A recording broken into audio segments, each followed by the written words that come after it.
भतारी जागो जाई बातू हरवा घरवा करी के करी।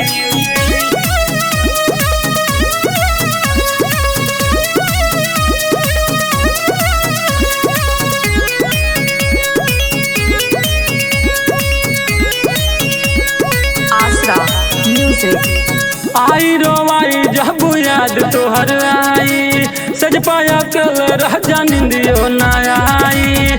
आई रोवाई जब याद तोहर आई, सज पाया कल राजा निंदियो न आई।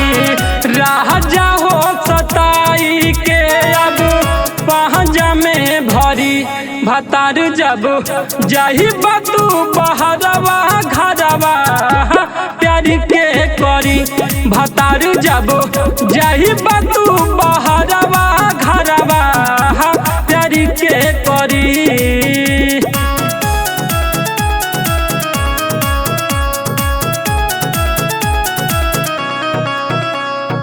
Music by Jaswant Kumar.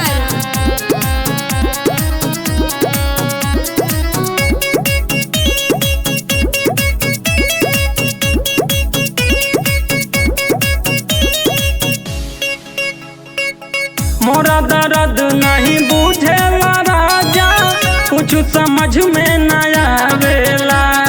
जही बातू अभी यही बातू कबले, सोच के मन घबरावेला, सोच के मन घबरावेला। मोरा दर्द नहीं बुझेला राजा, कुछ समझ में न आवेला।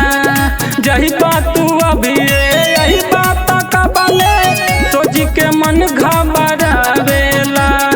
देखी के रहिया इतना दिन इंतजार के करी। भतार जब जाही बातू बहरवा घरवा प्यारी के करी।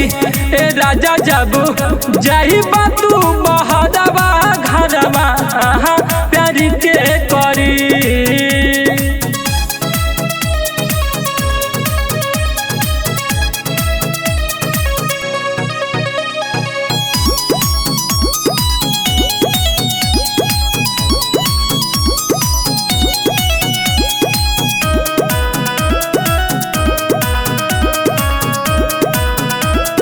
आसरा म्यूजिक। अजनबियानुज जाके शहर में के पालू भता न जइबा हो। बोला हो कमना सौतिन के पाके, हमके भूलता न जइबा हो, हमके भूलता न जइबा हो। राकेश राजा जाके शहर में के पालू भता न जइबा हो। बोला हो कमना सौतिन के पाके, हमके भूलता न जइबा हो। मिली न चैना रोई हो नैना चर के करी। भतार जब जाही बातू बहरवा घरवा प्यारी के करी। भतार जब जाही बातू